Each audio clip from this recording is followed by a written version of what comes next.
Opinion TV PH channel. Mga kababayan, sabay-sabay po natin panoorin ang balitang ito at sama-sama tayong mag-react sa comment section. Please support my channel. Like, share, and subscribe. Okay, so ngayon po, pag-usapan naman natin yung mga personal observations and thoughts ko po so far sa mga rallies, sa anti-corruption rallies po across our country. Okay? So kung ako po tatanungin ninyo, ang una ko pong masasabi dyan ay ang tingin ko yung mga nakaupo currently, despite all the rallies that is happening in our country, parang hindi sila nagkakaroon ng sense of urgency, if you ask me. And the reason being po, kaya ako nasabi na parang walang sense of urgency para may mapanagot yung mga dapat managot is because ilang buwan na po, 'di ba, yung mga hearings sa flood control issues, sa mga corruption, nagkaroon pa tayo ng independent commission, the ICI. Pero from there po, wala pang nakikita tayong naaresto talaga na allegedly involved.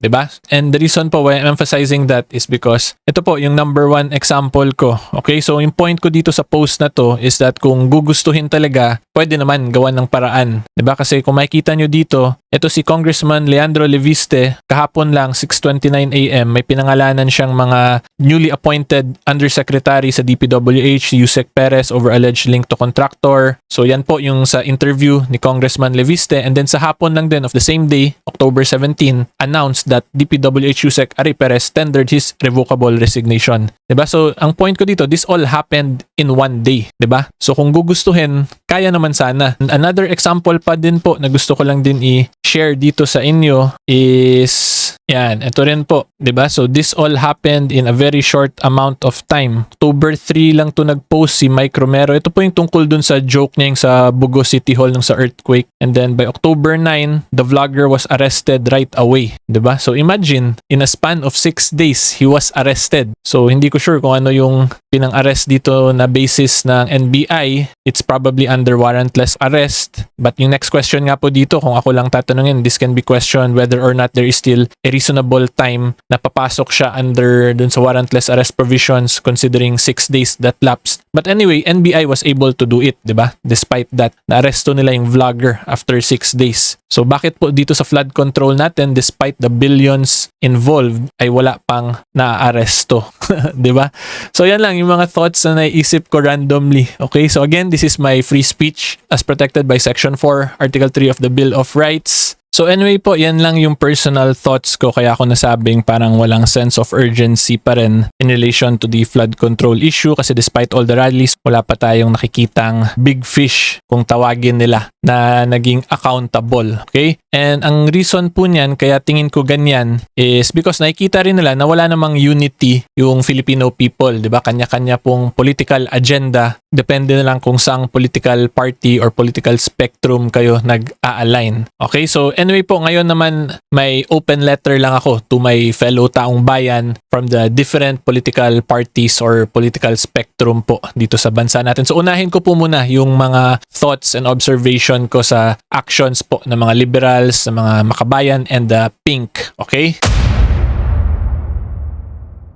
So unang-una po, klaruhin ko lang if you are a member of the Liberal Party, a pink, or a makabayan na watching this video and listening to my thoughts, my personal observations, make sure po na pakinggan nyo fully yung sasabihin ko sa inyo at pakinggan nyo rin fully po yung sasabihin ko naman dun sa kabilang grupo. Okay? Para magets nyo yung pinaka-point ko talaga dito. Okay? So anyway po, yung gusto ko lang first na question talaga sa kanila is sa rallies po, laging may binabanggit na Marcos resign, di ba? Because of the corruption issues. However, despite all those Marcos resign chants and the placards, ang question ko talaga is that bakit hindi po kayo nagfa-file ng impeachment case against him, di ba? So this is my challenge po to all of you. Kung tingin nyo talaga na he should resign, hindi naman kailangan antayin ninyo mag-resign ng isang impeachable officer. So this one I am directing po dun sa mga members of the liberal na nasa Congress, di ba? Kasi we have to remember po, the Constitution gives the power to impeach impeachable officers officers to the House of Representatives. So if the Makabayan bloc, the Liberals, and the Pinks believe na Marcos should resign, then any reasonable person po could conclude na with those statements ninyo, it means tingin nyo may violation din na ginawa si President Bongbong Marcos, diba? It may be disloyalty to the Republic of the Philippines or a culpable violation of the Constitution. So kayo na po bahala dyan mag-justify kung bakit nyo sinasabi na Marcos resign. But anyway po, going back, my main point here is if you believe Marcos should resign, wag nyo na sana yun antayin, kundi kayo na mismo mag-lead, diba? You can do that via impeachment kasi meron naman pong members ng House na that belongs to the Liberals, to the Pinks, or to the Makabayan. Madami po kayo actually dyan, diba? And as a matter of fact po, diba, yung Akbayan party list ngayon, kayo po yung party list na may highest number of votes, meron po kayong 3 seats. So sa isang party list pa lang po, 3 na agad yun. But however, despite that, na ganun ngang chant, ganung statements na Marcos resign, placards sa Marcos resign, wala akong nakikita ang actual follow-through na actions, diba? Diba? So yan lang po yung isa kong observation. I'm not saying or forcing you to actually file an impeachment, diba? Because at the end of the day, that is your discretion, that's your prerogative kasi kayo naman po yung congressman na nakaupo dyan. Ako po, I am simply a normal or a private or an ordinary member of the taong bayan of the Republic of the Philippines. So ako po naglalabas lang ako ng mga thoughts and mga personal observations ko. Okay? And then pangalawa, alam ko rin po na yung Liberal Party, yung left, yung Makabayan, the Pink, so on and so forth na medyo ayaw nyo rin kay VP Sara or ayaw nyo actually talaga kay VP Sara talaga as in because yun nga, kayo rin mismo po nag-file ng impeachment case against her although nanalo naman po si VP Sara sa Supreme Court eventually. Pero anyway po, yung point ko talaga dito, ayaw nyo kay President Marcos, ayaw nyo rin kay Sara, yet you conduct all these rallies. Ang problem lang kasi niyan, if let's say because of all these massive rallies, eventually mag-resign talaga si President Marcos, si Pbbm, if we will just follow the Constitution po, ang susunod talaga, whether we like it or not, is si VP Sara because of the constitutional succession provisions of the Vice President pag maging incapable na to act or to perform yung President or kung mag-resign basically yung President. Okay? So anyway po, my main point here is despite sana the political differences ng mga liberals ng Makabayan with the VP is that we should just look at it on a constitutional provision side of things. I-disregard muna natin yung political colors or political faction or affiliation. Alam ko rin it will be hard and difficult for you to do that because si VP Sara is yung kaaway po basically ng grupo talaga ninyo. But anyway po, just to keep it simple na lang, ang main point ko dito is that i-disregard muna yung political colors, political affiliation, so on and so forth. And let's just follow and respect the Constitution, diba? Because at the end of the day, tayo naman pong lahat, we are all Filipinos. Therefore, we adhere allegiance to the Republic of the Philippines and the 1987 Philippine Constitution. Okay, so yan lang po yung mga personal thoughts and observations ko so far in relation to all the actions po and statements of the liberal group, the Pink, the Makabayan, in relation to these anti-corruption rallies and protests. Diba? So alam ko mahirap din yan on your side because politics is a very complicated matter talaga. But that is just conclusion po from a reasonable political observant. Okay? So ngayon po, pupunta naman tayo sa mga Duterte supporters. Yung magbibigay naman po ako ng open letter sa kanila. So for the Duterte supporters po, ang masasabi ko is very simple lang. So let's say magkaroon talaga ng resignation ng ating president because of all these massive rallies. Bakit hindi po tayo or bakit hindi po kayo maghanap ng way na ma-meet ninyo yung middle ground between your party and the differences, the political differences ninyo with the liberals? Ngayon naman, I'm sure confident kayo na pag mag-election right here and then na si VP Sara pa rin yung mananalo. Okay? So anyway po, my main point here is that if you are really confident in the influence and the popularity of VP Sara Duterte, bakit hindi na lang po natin gawin? Mag-resign both si President Bongbong Marcos and mag-resign din si VP Sara para starts from zero lahat ng political parties or factions dito sa bansa po natin. Sa tingin ko, that's going to be a win-win situation po for both parties or for all parties involved, di ba? Na when I say involved, yung mga involved po sa anti-corruption rallies. Kasi yung party naman po ni Pbbm is of course, hindi siya involved sa mga rallies na yon kasi siya yung nirarally nga eh. Siya yung administration niya, basically. Okay, so yan lang po yung mga nakikita ko ditong pwede sanang mga middle ground na bagay-bagay kasi currently, I'm sure hindi lang maka-all out talaga yung mga liberals or yung mga Pink sa message nila is because ayaw nila yung next in line which is si VP Sara nga. And then yung point ko nga po, since yung Duterte group naman is very confident na mananalo si VP Sara, so to appease also the liberal side of things at mag-status quo, and to go back to zero lahat, edi resign na lang sila both tapos mag-conduct ng special elections. Okay? And magkakaroon po talaga yan ng special elections kung sabay sila mag-resign kasi wala na pong president and wala na pong magiging acting vice president. So the Congress in that situation has to call for a special elections po agad. Okay, so yan lang yung nakikita ko na pwedeng gawin, di ba? So yung sa liberal, since mahirap sundin yung constitutional line of succession because ayaw din nila kay VP Sara, ayaw din nila kay President Marcos, and then sa side naman po ng Duterte, since confident naman sila kay VP Sara, edi mag-resign na lang din po siya para patas at simula sa zero. This is basically somewhat related dun sa sinabi ni Senator Cayetano, yung snap elections, di ba? Na mag-snap elections, mag-resign na lang lahat. Pero yung problem lang po kasi dun sa example ni Senator Cayetano, medyo nasobrahan po yun sa extreme kasi mawawala din yung congressmen, senators. So in that situation, wala pong magkukol ng special election. So kailangan po more or less ang nakikita ko dun magkaroon ng adoption of a new constitution. So medyo madugo at magulo pa po yun. So yan lang po yung mga personal thoughts ko and observation para magkaroon po ng unity between the different numerous political factions at magkaroon ng sense of urgency na sa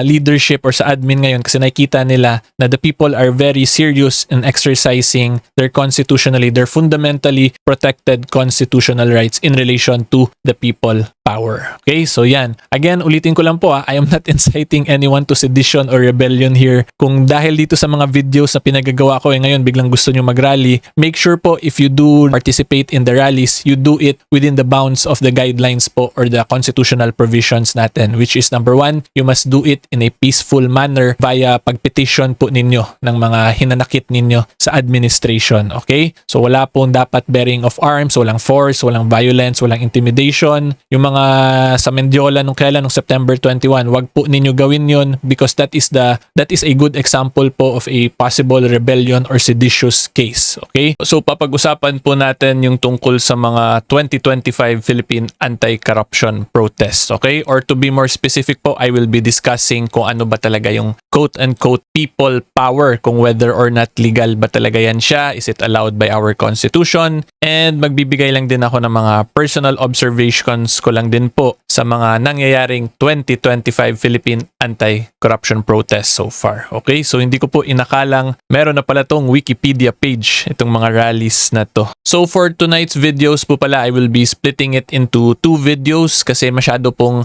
mapapahaba tayo pag ipapagsiksikan natin sa isa. Okay? So ito pong video na to, the first video, this will be all about the legalities. I will be explaining the constitutional provisions, the revised penal code provisions, and case law po, mga decided cases ng Supreme Court na related sa people power. Okay? And then yung second video naman po will be my personal comments and observations sa mga kaganapan dito sa mga rallies so far. Okay? So klaruhin ko lang din po before I will start na I am not making this video to incite or induce anyone to commit rebellious or seditious actions. Okay? This is simply for informational awareness and educational purposes. Okay? So I would just like to clarify and emphasize that kasi alam ko naman po na this is a very sensitive topic. Pero ako po, I personally believe and view that these videos I make ay hindi naman to pang politika. Nagkataon lang talaga na political figures yung involved kasi current events po Okay? So I would just like to clarify and reiterate that kasi baka biglang pag-initan ninyo ako, 'di ba? Sabihin niyo I'm inciting to sedition when as a matter of fact ang gagawin ko lang naman po ngayon is I will be discussing the laws natin in relation to this at mga decided cases po ng Supreme Court. Okay? So hopefully klaro po 'yan. So, una-una po, i-define ko muna or explain ko sa inyo kung ano ba talaga yung term na people power. Okay? So far po, sa bansa natin, there has been 2 successful people power. Unang-una po, yung against kay President Marcos Sr., the father po of President Bongbong Marcos, kung saan because of massive rallies, protests during the late 1980s, ay napilitan pong pumunta sa Hawaii si President Marcos Sr. until eventually po nag-install ng bagong revolutionary government back then. And that government was eventually ratified po by the Freedom Constitution and eventually by the 1987 Constitution. Okay, so mamaya explain ko rin po sa inyo yung interpretation regarding the revolutionary people power nung panahon nila President Cory Aquino. May decided case po yan kung saan in-explain ng Supreme Court. Okay, and then yung pangalawa naman po na people power natin which is the People Power 2 naman, which involves naman po si former President Erap Estrada, the father po of the current Senator Jinggoy Estrada, kung saan nag-massive rallies din po ulit sa EDSA because of the impeachment trial, yung hindi sila nagkasundo, yung tungkol dun sa envelope na yon, which led to the resignation po of President Erap Estrada. Okay, so ang interpretation din po ng Supreme Court dun sa mga actions ni President Erap back then was resignation din daw po yun. So kung makita po nyo, there are two successful people power rallies po sa bansa natin which resulted to yung una, change in government, and number two po, change in the president lang via constitutional succession. Yung umakyat po si VP GMA Gloria Macapagal Arroyo to succeed and replace former President Erap Estrada po. Okay?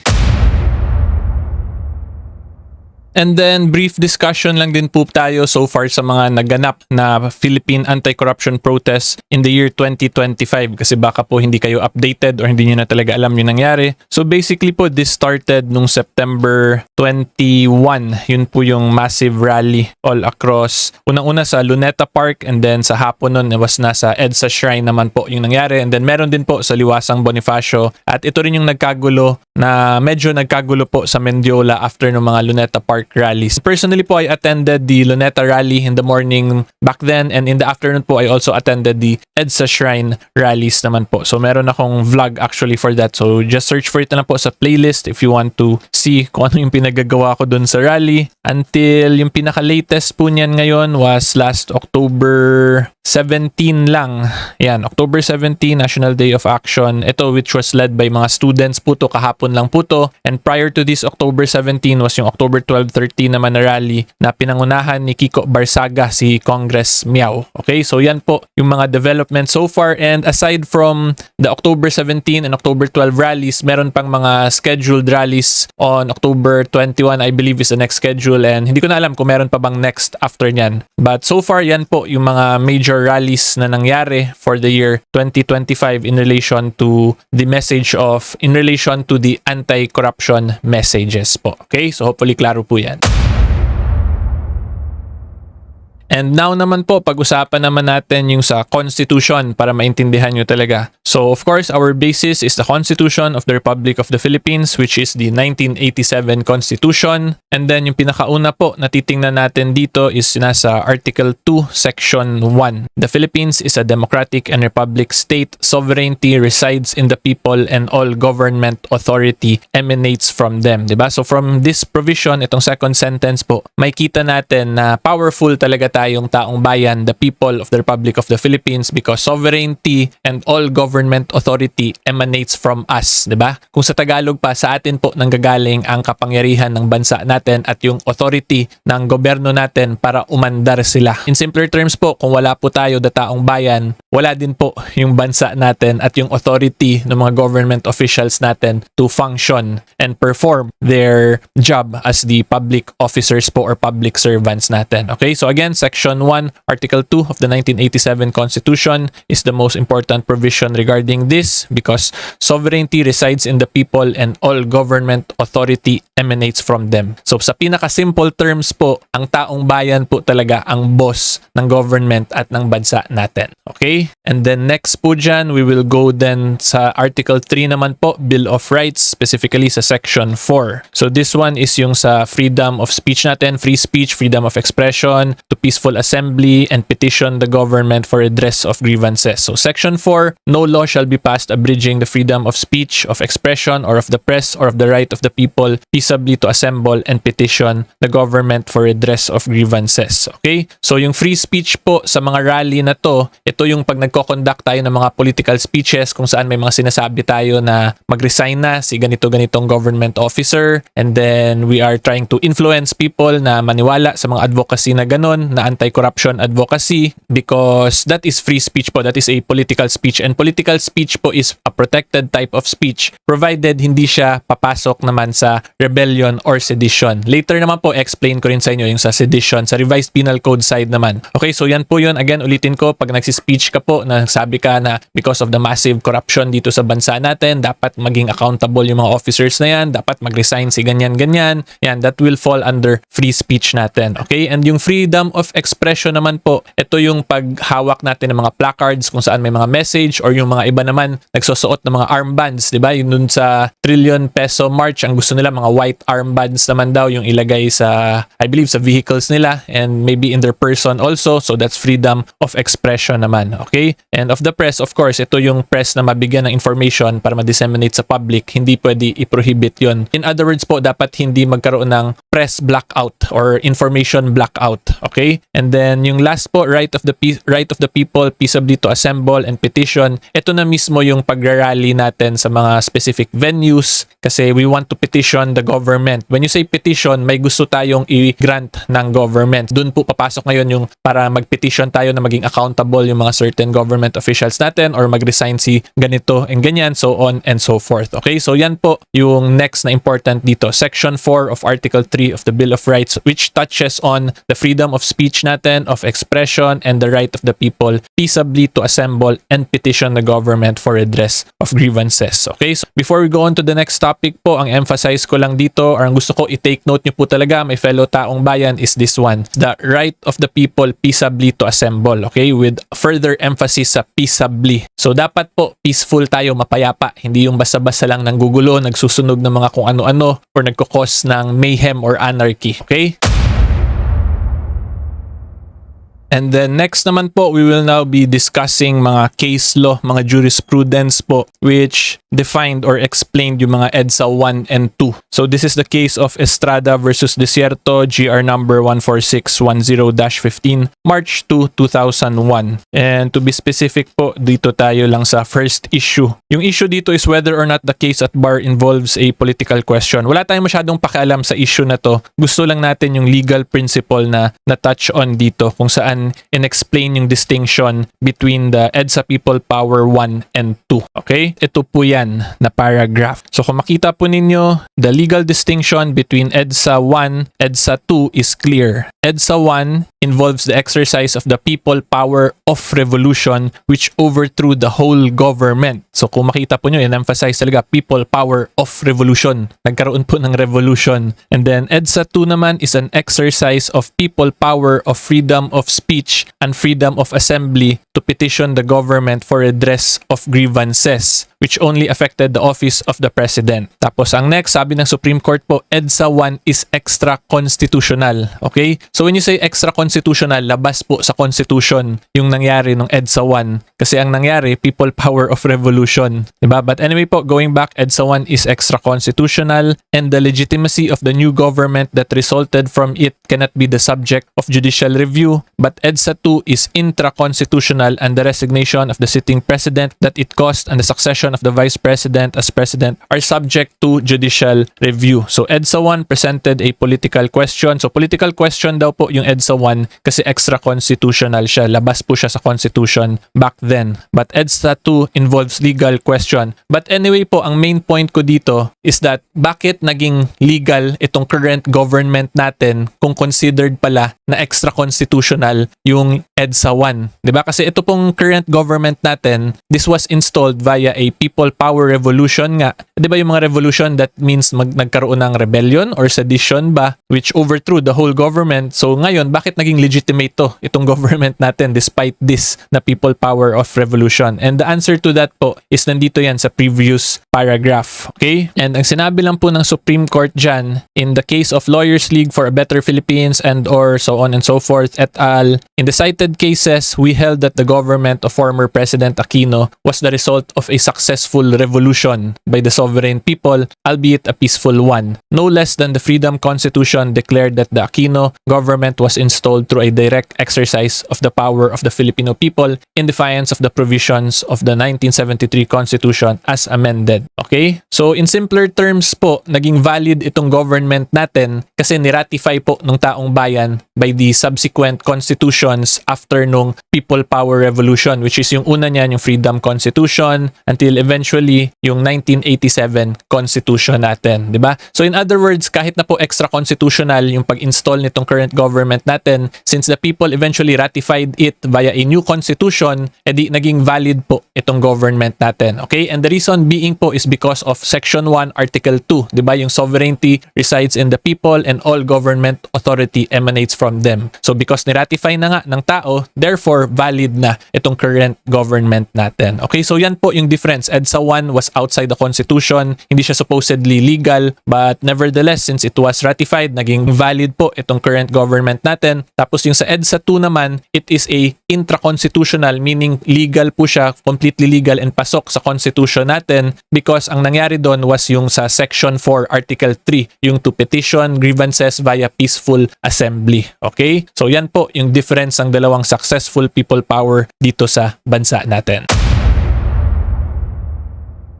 Okay, ngayon punta naman po tayo sa criminal side of things kasi ang nangyayari po ngayon sa nakikita ko based on my personal observation, so this is my personal opinion po which is protected by my right to free speech as provided by Section 4, Article 3 of the 1987 Constitution. Okay, so anyway po, ang observations ko and opinion ko po sa mga bagay-bagay ngayon ay every time po there is a discussion of mga anti-corruption rallies, laging lumalabas itong rebellion, sedition, and coup d'etat na nagiging seditious daw yung mga actions ng iilang mga private individuals and then nagkakaroon daw ng coup d'etat attempts naman sa military and then possible rebellion din daw yung sa iba naman. Okay? So in other words po, ang point ko dito, nami-mix and match na porket there are individuals who want to exercise Section 4 Article 3, ang nagiging counter palagi is rebellious na daw yun or seditious. And ngayon, i-discuss lang natin to para maintindihan nyo talaga kung ano ba yung rebellion and sedition. And i-touch on na rin po natin yung coup d'etat para maintindihan nyo talaga. Okay, so for that po, we will go to our Revised Penal Code of the Philippines, Act number 3815,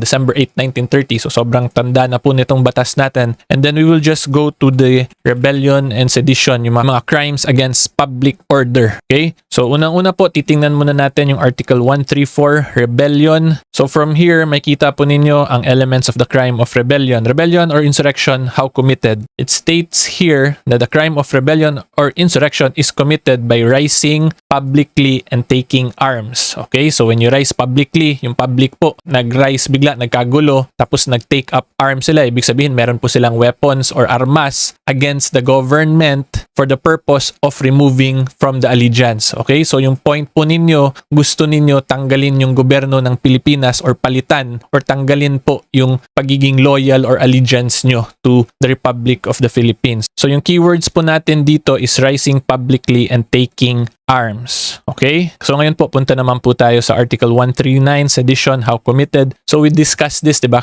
Lately lang po in one of my last videos. Okay? But anyway po, going back, sedition po is committed by rising publicly and tumultuously in order to attain by force. Okay? So ito po yung related na sa government or political reasons, itong 1, 2, 3, 4, 5. So basahin nyo na lang po itong 1, 2, 3, 4, 5. Basta yung summary naman po nito, this is related to government functions or political reasons. Okay? And the keyword po na iti-take note natin dito is again, rise publicly and tumultuously. And then, dapat may force. May ginamit pong force ang taong bayan para ma-achieve tong mga political ends or government or to prohibit the government from performing certain functions. Okay? So again, take note po, dapat may rising publicly and tumultuously and may ginamit po na force sa paggawa ninyo nitong mga bagay-bagay na to. And ngayon po, punta naman tayo sa coup d'etat. So nag-next law lang po ako kasi hindi pala yun yung Revised Penal Code as amended yung napakita ko sa inyo. Pero anyway, same pa rin pa naman po yung definition ng rebellion at sedition sa original at amended version. The only addition po dito sa Republic Act 6968, the 1990 amendment po to the Revised Penal Code is nagdagdag po sila ng provisions for coup d'etat. Okay? So kung makita po ninyo, ang coup d'etat is the swift attack accompanied by violence, intimidation, threat, strategy, or stealth directed against duly constituted authorities of the Republic or any military camp or installation, so on and so forth. And then yung next po na iti-take note natin dito is by any persons or persons belonging to the military or police or holding any public office or employment. So basically basically somewhat similar lang din po to dun sa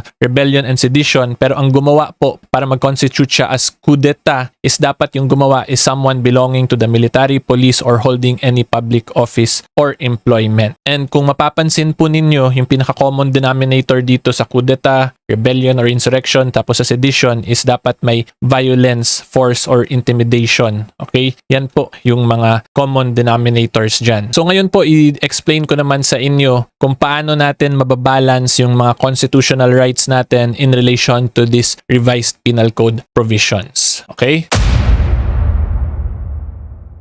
So ngayon po, balik lang tayo naman sa Section 4, Article 3 ulit of the 1987 Constitution. So kung matatandaan po ninyo kanina, di ba pinatake note ko po talaga sa inyo itong last part, yung right of the people peaceably to assemble. And the reason po kaya pina-highlight at pinatake note ko po talaga sa inyo yun, kasi di ba like what I showed you dun po sa sedition, rebellion, and coup d'etat, one of the key requirements dun is meron kayong force, violence. Basically, meron kayong gawin na that will result to a crime in order to achieve yung gusto nyo ma-achieve na political reasons or purposes. Okay? Pero kung sundin lang po talaga natin itong word ng Section 4, edi hindi po yun papasok sa rebellion kasi peaceful assembly yung ginagawa natin. And if there is peaceful assembly, then of course, there is no use of force, violence, or intimidation. Diba? Or wala din pong armas basically. Kasi kung titingnan po nyo yung sa rebellion, rising publicly and taking up arms. Okay? Pero if we just exercise Section 4, ang armas lang po natin, hindi po armas quote-unquote armas. Okay? Clarify ko lang din po. Yung quote-unquote armas po natin doon ay yung mga placards lang natin at yung mga boses natin kung saan gusto natin managot yung mga dapat managot na mga public officers. Diba? Kung sino man yung mga involved sa mga anomalous and corruption issues na yan. Okay? So again, ulitin ko lang po, as long as we stick to the very words of Section 4, there is no sedition, rebellion, or coup d'etat. Kasi karapatan po natin yan as a member of the taong bayan of the Republic of the Philippines to exercise our free speech, our freedom of expression, and to petition our grievances via peaceful assembly. Okay? So kung meron pong mga nag-organize na mga anti-corruption rallies, as long as hindi nyo po pinopromote yung violence, hindi nyo pinopromote na mag-take up arms against the government, hindi po yan siya rebellion or sedition. Okay? I would just like to emphasize that. Kasi lagi po yan nagbabanggaan eh. Pag may nag-organize, may lalabas ng statement na seditious daw yon. But we always have to look at the intent and the purpose. Is it simply the taong bayan exercising their fundamentally protected constitutional right? Or meron pa ba silang ibang malisyosong intent or criminal intent to commit rebellion, sedition, or coup d'etat as the case may be? Diba? At tatandaan po natin, every time the Filipino people exercises this Section 4, this being a fundamentally protected constitutional right, yung pabor po ay nasa sa atin po yan palagi. Diba? Lagi pong yung burden to establish na we violated the clear present danger test, or in other words po, the strict scrutiny test, yung burden po niyan is nasa government natin. Because again, this is a fundamentally protected constitutional right. So kung klaro naman po yung objective natin ay para lang mag-petition peacefully at para ipalabas po yung sama ng loob natin sa government, eh hindi po tayo dapat basta-basta pigilan or pagbawalan yan ng gobyerno natin. Okay? Because ang next po natatandaan natin dito is Section 1 of Article 2, the sovereignty resides in the people and all government authority emanates from them. Okay? So yan po yun, Section 4, then Section 2 sa Article 2, magko-correlate po yung dalawa in relation or against dun sa mga revised penal code provisions. Okay? So ngayon, sagutin ko na po talaga yung question kung whether or not legal ba talaga ang people power. Okay?